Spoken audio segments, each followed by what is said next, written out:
However, you have problems with serum creatinine. Now, I would be touching this problem with serum creatinine again and again just to drive the point home. So, serum creatinine is synthesized from glycine and arginine in liver, kidneys, and pancreas, and it serves as a reserve for phosphate in muscle. Then it is determined by amount of creatine generated in liver, pancreas, and kidneys, ingested creatine, and muscle function. It is freely filtered by the glomeruli. And if it is healthy, if the person is healthy, it is produced and excreted at a constant rate. So what you are getting is a secretion of creatinine in the body per se, and half-life of the same compound increases from 4 hours to 36 hours in those patients who have renal impairment along with decreased GFR. If you've got patients who have got severe sepsis, who have got liver disease and muscle wasting, then this creatinine is not reflective of fall in glomerular filtration rate, or it does not go hand in hand with glomerular filtration rate. So when we talk in terms of potential pitfalls of AKI diagnosis, which are based on creatinine and urine criteria, so you can get clinical scenarios in which administration of drugs has been done, which interfere with the tubular secretion of creatinine. So you may get a higher value, such as cimetidine and trimethoprim, and then you can get decreased production of creatinine in patients who have liver disease, severe sepsis, or muscle wasting.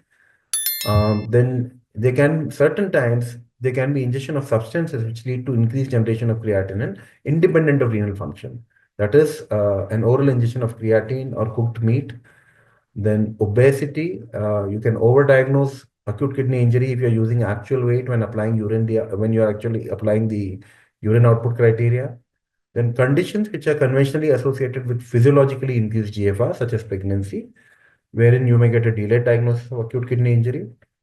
Then certain times you may have certain chemical substances which will interfere with the labs, with the actual analytical measurement of creatinine. It is done by Jaffe method. So there can be certain common compounds such as 5-fluorocytosine, increased bilirubin levels, wherein it can lead to misdiagnosis. Then those patients who have undergone fluid resuscitation and are currently in overload, so in these patients, there may be a dilution of serum creatinine concentration and there may be a delayed diagnosis. Now, there may be those patients who have got a progressive chronic kidney disease with a gradually increasing rise in serum creatinine. They may be misdiagnosed as acute kidney injury. Extrinsic creatinine administration as a buffer in medications, as it happens in patients who receive IV dexamethasone or azacetrol, wherein it is referred to as a pseudo-acute kidney injury, or there may be oliguria due to acute temporary release of ADH, that is post-operatively, nausea, pain, which is enhanced by maximal sodium reabsorption in the setting of volume or salt depletion, which leads to a misdiagnosis of acute kidney injury. So this is how the generation and clearance of creatinine happens. It is just a schematic diagram about how it cycles through the liver, kidney, muscle, and the systemic circulation. To add to the above points, the creatinine concentrations may take 24 to 36 hours to rise after an insult.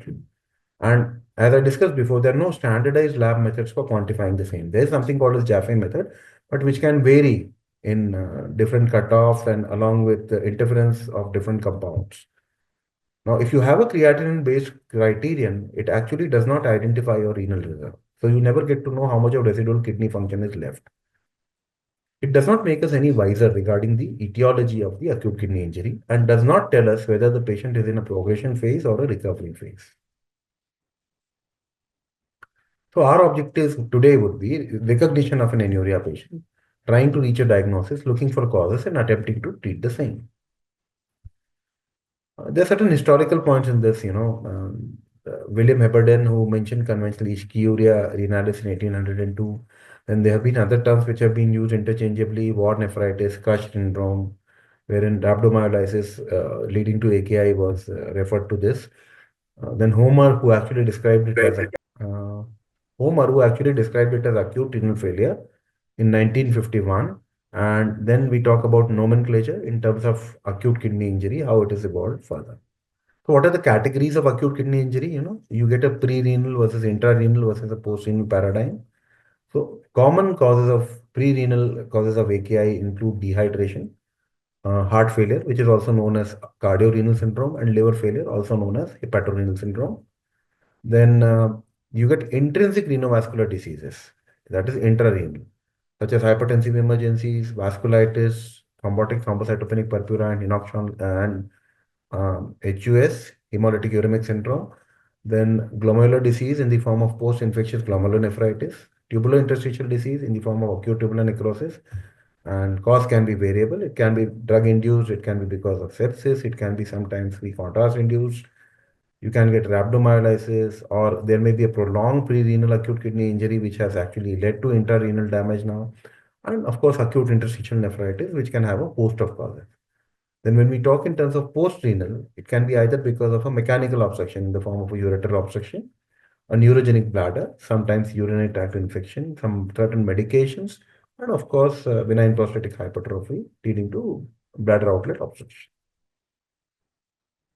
So there are certain points that we should remember here. If oliguria or anuria continues beyond several weeks, severe ATN or cortical necrosis should be suspected. If hypoperfusion is prolonged, tubular damage results. I'll be coming back to it again and again. In most of the oliguric cases, the cause is pre-renal, 55 to 60%.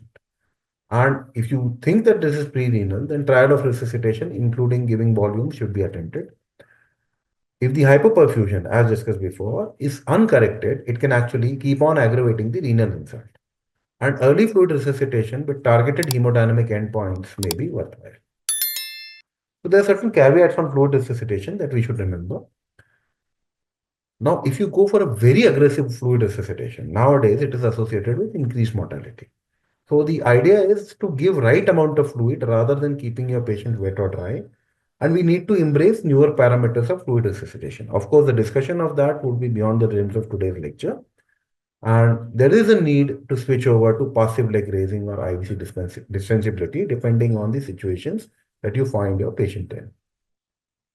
So the common consequences that can happen, cerebral edema, pulmonary edema, myocardial edema, hepatic congestion, along with renal swelling, tissue edema, and gut edema. Now, all these are sequelae of aggressive fluid resuscitation. Choice of fluids, normal saline is unphysiologic. We all know that normal saline is abnormal because of the osmolality and chloride-related issues. So normal saline is preferred choice for physicians, whereas ringer lactate is preferred by surgeons for reasons which are actually unknown and undocumented in the literature.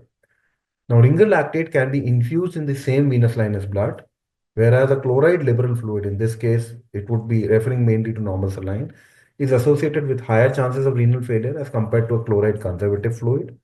Hypochloremic acidosis, of course, if your chloride concentrations are up, remains a risk. And if you're thinking that giving RL in patients of renal failure, there may be problems. So do remember that hyperkalemia related death, even in patients of renal failure who've been receiving ringer lactate, it remains unreported till date.